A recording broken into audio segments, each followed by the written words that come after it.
त्या वेळेला ती नायिका आहे माझी. म्हणजे जेव्हा ही माझी नायिका आहे तेव्हा या 5 जणी नाहीयेत चित्रपटात, नाहीयेत म्हणजे त्या सीनचा भाग.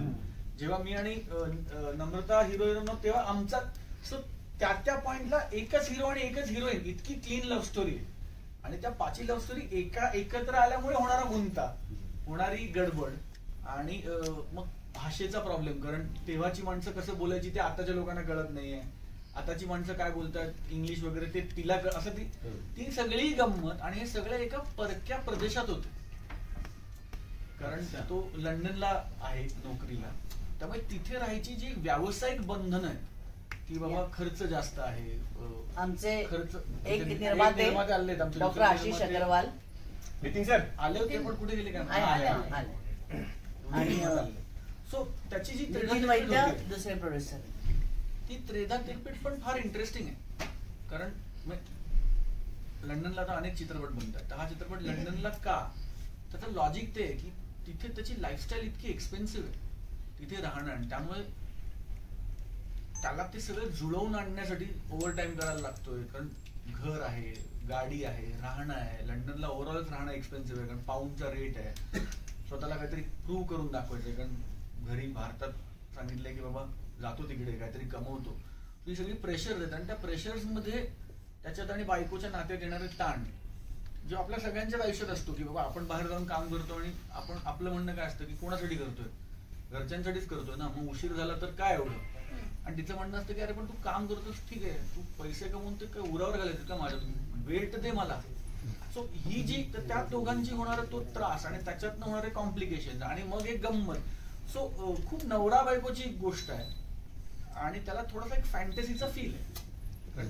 त्या 5 बायका काय येतात वगैरे. तर मी असं सगळ्यांना गमतीचं म्हणतो की हा चित्रपट कसा बघा, तर हा चित्रपट बघताना डोकं बाजूला ठेवा पण मन नक्की घेऊन, कारण ये दिल से देखने वाली पिक्चर आहे, दिमाग से नाही. सर मला तुम्हाला हा प्रश्न विचारायचा आहे की पिक्चर एखादा आला की त्याच्या अफवा सर्व पसरतात, तर ह्या पिक्चरची एक अफवा अशी पसरलेली आहे की स्टोरी ऐकल्यानंतर स्वप्नील स्वतः तुम्हाला अप्रोच झाला म्हणे. नाही ही कितपत खरी आहे? नाही ही अफवाच आहे, असं काही नाहीये. मगाशी मला कोणीतरी विचारलं की मी कुणाला अप्रोच झालात, की सगळ्यात पहिला मी प्रार्थना मॅमला अप्रोच झालो आणि त्याच्यानंतर स्वप्नील सरांना अप्रोच झालो. पण एक नक्की सांगेन की मी ज्यांना अप्रोच झालो ना ते सगळे या फिल्म मध्ये आहेत. कोणी नाही असं कोणी म्हटलेलं नाहीये. टायटल काय असं थोडं यापेक्षा आणखी चांगलं नाही सुचलं बाईग असं त्याच्यात काही प्रतीत होत. आपण जसं की आपल्याला एखादी इन्सिडेंट एखादी घटना अचानक घडते त्यावेळेला आपण बाईग असं म्हणतो, आपण आपल्या बोलीभाषेतला शब्द आहे तो, म्हणून ते टायटल ठेवलेलं आहे. हे जे 5 जन्म आहेत ना ते साधारणपणे प्रत्येक जन्माचा स्पॅन किती वर्षांचा तुमच्या डोक्यात होता, म्हणजे कसा डिफरन्स होत गेला काळ साधारणतः प्रत्येक बायकोच्या मध्ये साधारणतः 70 ते 80 वर्षाचा काळ डिफरन्स आहे काळाचा. त्या काळात नाही हे तुम्ही एकाच काळात येतं की वेगवेगळे काळच वेगळे आहेत? नाही काळ वेगवेगळे, प्रत्येकाचे काळ वेगवेगळे आहेत. नाही हे तुम्ही आता 6 लव्ह स्टोरीज दाखवल्या पण बरोबर आता ही फॅन्टसी आहे बरोबर. तर प्रेक्षकांना शेवटी ते प्रेक्षक कन्व्हिन्स झाले पाहिजे हे कशासाठी 5 किंवा काय 6 जन्म दाखवले, ते ही कुठली थिन लाईन आहे की त्याच्यावर प्रेक्षक कन्व्हिन्स होतील ही स्टोरी. मुळात आपलं कल्चर, आपल्या कल्चरमध्ये आहे ना की 7 जन्म असतात किंवा आपल्या कल्चरमध्ये आजही आपण ही अजून वटपौर्णिमा करतो. आणि वटपौर्णिमा आपण का करतो की जन्मजन्मी हाच नवरा मिळावा म्हणून आपण वटपौर्णिमा करतो. तो आपल्या कल्चरचा भाग आहे, म्हणून तो लोकांना नक्की आवडेल गोष्ट ही. नाही मला काय विचारायचं होतं, आता स्पायडरमॅन ही सुद्धा एक फॅन्टसी आहे बरोबर. तर त्याच्यामध्ये एक शॉर्ट किंवा सीन आपण असं म्हणूया की त्याला तो स्पायडर चावतो आणि नंतर तो हे होतो, तर ते लोकांना पटतं की बाबा हे असं झालं असेल. बरोबर. तर तुमच्या याच्यामध्ये अशी काय लिंक आहे या 6 जन्माची? नाही ते तुम्हाला सिनेमा बघितलं ते आता सांगितलं. आमच्या गाण्यातच आहे की बाईचं मन हे कोडच न सुटणार आहे, की तिला काय आवडतं आणि काय आवडत नाही हे कोड न सुटणार आहे. कोणालाच बाईचं मन कळलेलं नाही, तर त्याच्यावरच सगळं आहे. स्वप्नील आता एखाद्या सिनेमा तुला हिरोईन नसली तरी चालूच आहे? नाही उलट वाढत जात आहे. आम्ही तर उलट ठरलं आमचा पत्ता कट नका करू, आता हे कायम आहे. पिक्चर काय कॉमेडी आहे का? ऑफकोर्स कॉमेडी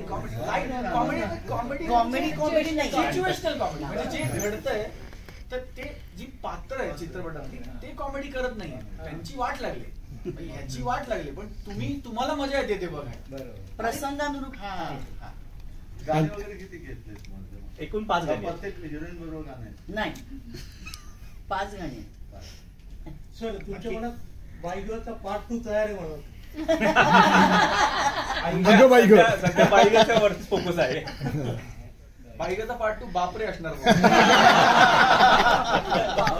क्या बात. आदितीचा काय रोल आहे? लहान मुलं आदिती काय रोल आहे तुझा?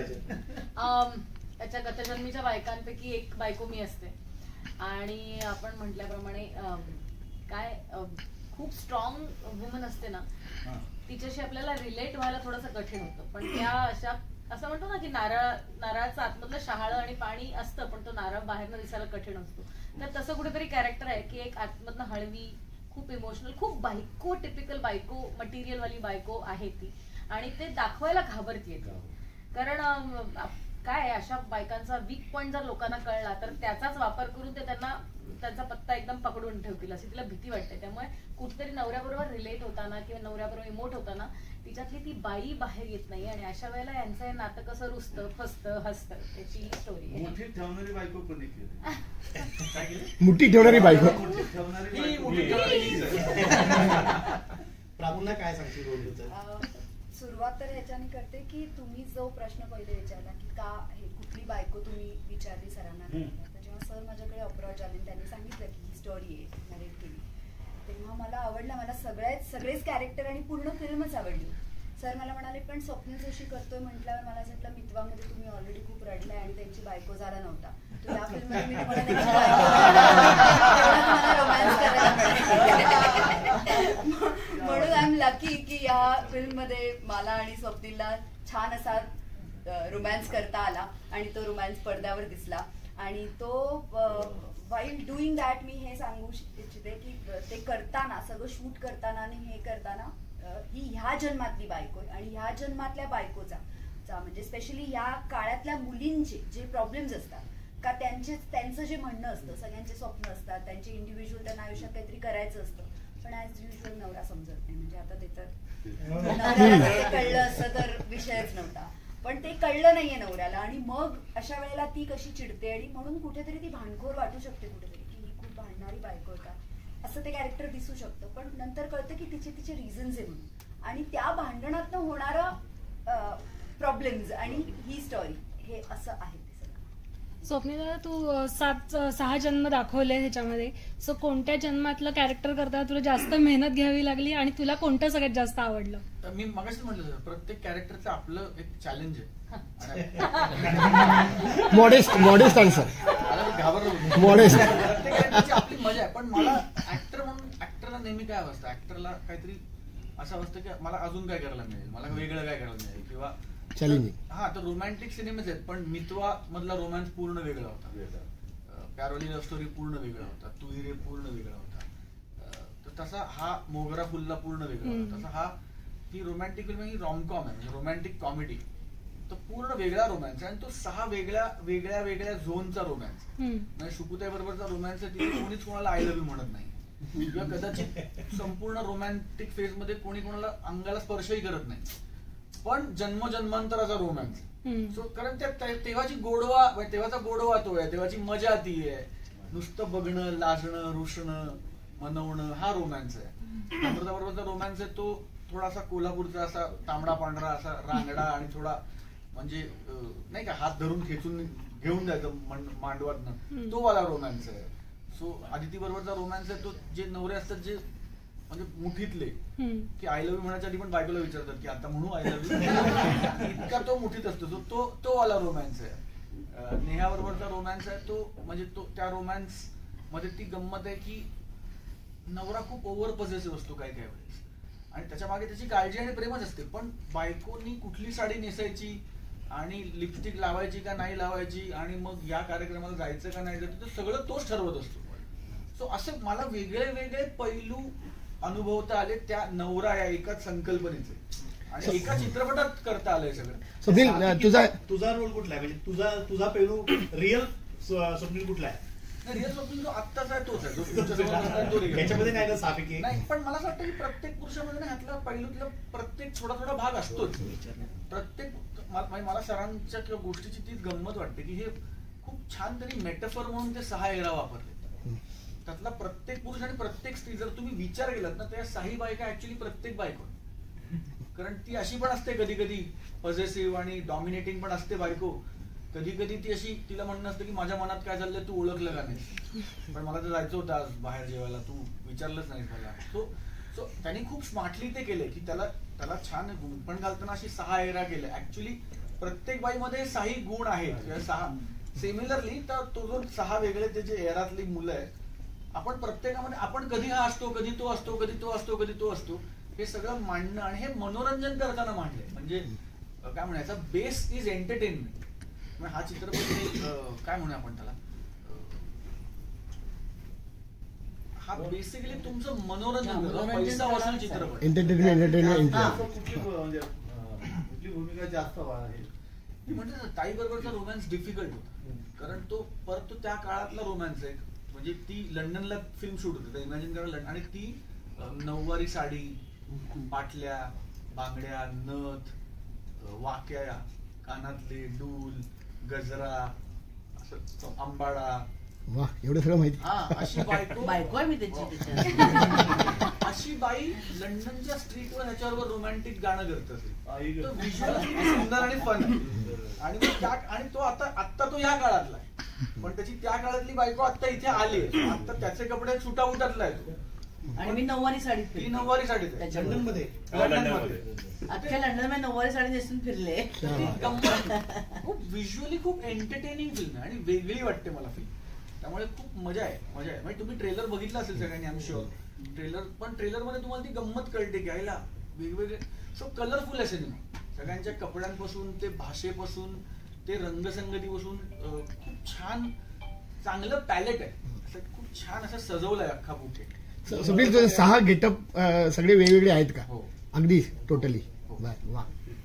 नम्रताचं काय, हिसका तिकडे आहे का लंडन मध्ये? म्हणजे काय, कोल्हापूरची दाखवली आणि त्यातली श्रुती नावाचं कॅरेक्टर करते मी. आणि 60-70च्या दशकातली दाखवली आहे ती मुलगी.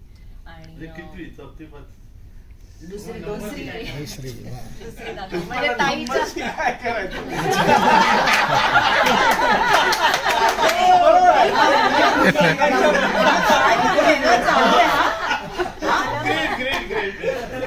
तू बोला ना,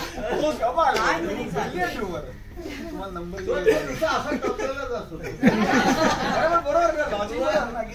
काय बाबा नाही,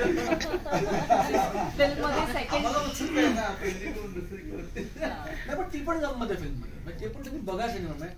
मला खूप सांगावं असं वाटतंय तुम्हाला, पण ती पण गंमत आहे फिल्म. फिल्म शेवटी तेच म्हणतो की कुठल्याही जन्मातली कुठलीही बायको आली तरी तिला शेवटी काय हवंय. That's what the film talks about. त्याच्या शेवटी खूप गोड काहीतरी सांगून जातो सिनेमा.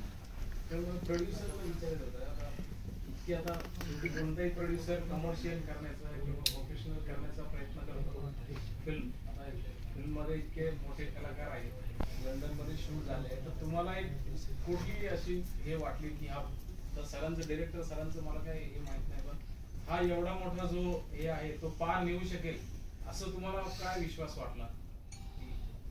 मोठे कलाकार लंडनमध्ये, तुमची यशाची गणित काय? यशाची गणित असं होती की मला एक क्वालिटी मूवी बनवायचं होतं की ज्यामध्ये ह्युमर असेल आणि मनोरंजन असेल आणि एंटरटेनमेंट असेल, कमर्शियल मूवी असेल. आणि जेव्हा मी स्टोरी ऐकली होती मला स्टोरी आवडली. कमर्शियलची व्याख्या की लोक जेव्हा येतील थिएटरमध्ये तर त्यांना म्हणजे मनोरंजन हवं, की कॉमेडी असेल आणि थोडंफार काही शिकवण असेल त्या मूवीमधून. पण प्रीची नको मूवी, एक मनोरंजन असायला पाहिजे. मग प्रेक्षक येतील सिनेमामध्ये, काहीतरी असायला पाहिजे मूवीमध्ये. आणि स्टोरी मला आवडली होती की स्टोरी युनिक स्टोरी होती. नवरा आणि बायकोची गोष्ट आहे, त्यांच्या नात्यामध्ये काय प्रॉब्लेम होतात आणि ते प्रॉब्लेम कसे सॉल्व्ह होतात. आणि हिरो एका प्रॉब्लेममध्ये अडकतो आणि त्याला देव सांगतो की तुझ्या मागच्या 5 जन्माच्या बायका येतील. त्यांच्या इच्छा तुला पूर्ण करायला लागतील. मग तुझी जी इच्छा आहे खरं नाही खोटं आहे सगळं त्यांचं. बापरे इतकं जेल आणि एकदम सहानुभूती वाटली मला वाटतं. सहानुभूती नाही त्याला, मला का नाही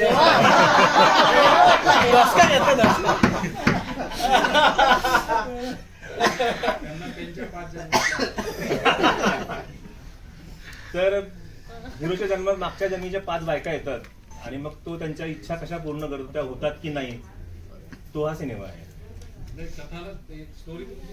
स्टोरी माझी 5 जन्म कसे निवडले? ऍक्च्युली सप्तपदी असते लग्नामध्ये आपल्या. तर आत्ताच्या मागच्या जन्मातल्या 5 बायका, या जन्मातली 1 6वी आणि तो स्वतः 7वा, अशी सप्तपदी असते. म्हणून 6 जन्म मागचे निवडले. ही कल्पना कशी काय आली? कल्पना कशी आली, कुठून आली, कधी आली? ही कल्पना मला आमच्या आजी लहानपणी गोष्ट सांगायची की राजा राणीची गोष्ट सांगायची आणि तिला इकडे 3 अशा खुणा होत्या इकडे डोळ्याच्या इकडे.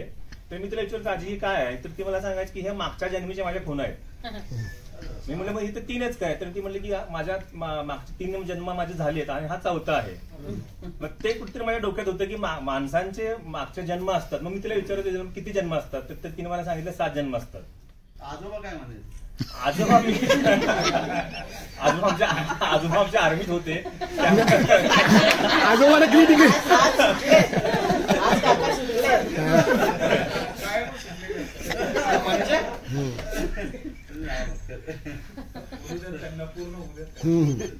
विषय जेवढा असा त्यांची लिंक तुटते. हा विषय जेवढा भन्नाट आहे तर तुझे प्रश्न पण तेवढेच भन्नाट आले पाहिजे.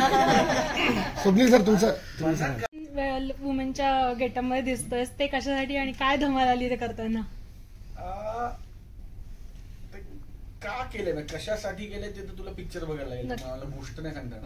पण हा एक पॉइंट असा आहे तो पिक्चर मध्ये, जेव्हा त्याच्याकडे दुसरा काही पर्याय उरत नाही आणि त्याला स्त्री वेश परिधान करावा लागतो. तर त्याच्या आधी अनेकदा कॉमेडी सर्कस मध्ये किंवा रिएलिटी शोज मध्ये स्त्री वेश परिधान केलाय आणि तो खूप आवडलाय. पण चित्रपटात मी कधी केलेला मला आठवत नाही आणि सरांनी मला या चित्रपटात, आणि परत ती सिच्युएशन आहे म्हणून करत नाही, त्याच्यात काही गिमिक नाही किंवा त्याच्यात काही चला हे पण करूया असं नाही. तो ज्या परिस्थितीमध्ये साकडलाय, तो अडकलाय, त्याच्याकडे तिथनं बाहेर पडायला रस्ता नाही. त्या परिस्थितीमधनं बाहेर पडायला त्याला लक्षात येतं की आता एकमेव पर्याय आहे की हे केलं तर आपण मार्ग निघू शकेल का, हे करून बघूया. आणि मग त्याला म्हणजे परत ते खूप छान मेटाफर वाटतो मला तो, की आपण म्हणतो ना की अरे तुला तिचं मन कसं कळणार आहे, तो बाईसारखा विचार कर मग तुला कळेल विचार काय. सो ते सरांनी खूप छान तसं केलंय ते, की फिजिकली तो चेंज करतोय पण ऍक्च्युली कदाचित मेटाफर म्हणून हे की तो तिच्यासारखा विचार करू लागतोय का, मग त्याला कळतंय का तिला काय हवंय ते. पण ट्रेलर मध्ये शेवटचं वाक्य पण तेच आहे की बाईचं मन समजून घ्यायचं असेल तर बाईसारखा विचार करावा लागेल आणि मग तुम्हाला मी दिसतो त्याच्यात. स्वप्नील तुझं म्हणलं 5 एअर आहेत राईट, तर 5 सिटीतल्या 5 बायका आहेत असं म्हणू शकतो. कारण की आता अमरावती काही पुणे असेल तर 5 भाषांतर तू बोललेस का? हो त्यांच्याशी त्या एरामध्ये बोललोय ना, कारण की काही कोल्हापूर आहे आता कसं सांगितलंय. हा तर परत तेच तो गोष्टीचा भाग, म्हणजे त्या जेव्हा आता येत आहे तेव्हा हा आत्ताच आहे. लंडन मध्ये इंग्लिश बोलतो, मुंबईचा आहे वगैरे वगैरे. पण तो जेव्हा त्या एराचे सीन येतील कदाचित तो त्या भाषेत बोलेल. ते पण खूप येते म्हणजे सांगता नाही ना, ती मजा आहे, तो ट्विस्ट आहे. विनोदासाठी बाईचं नाही गिमिक म्हणून म्हटलं की गिमिक म्हणजे आपण चला जरा एक न्यूज होईल म्हणून करू, तसं नाही. ती प्रॉपर डेफिनेट सिक्वेन्स आहे, गरज होती. हा म्हणजे तो प्रॉपर एक सिक्वेन्स आहे, ज्या सिक्वेन्स मध्ये तुम्हाला पण वाटतं की आईला अडकला, फसला, तर लटकणार आणि काय होतं. माझा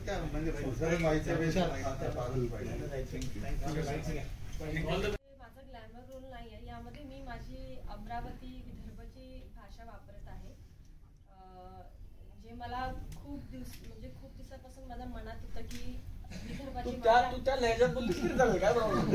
मला असं होतं की माझ्या इकडली मला लँग्वेज युज करायची आणि ती ग्लॅमरस तशी दिसतेच, म्हणजे तिला वेगळं काही करण्याची गरज नाहीये. लोकांना माहित पडलं पाहिजे की मला काय काय येतं आणि तेच जसं तुम्ही मला विचारलं की टाईप कास्ट झाली होती बोल्ड बोल्ड जसं तुम्ही मला विचारलं असं काऊन केलं काऊन असं का वेगळा रोल का केला मला करायचं होतं मला करायचा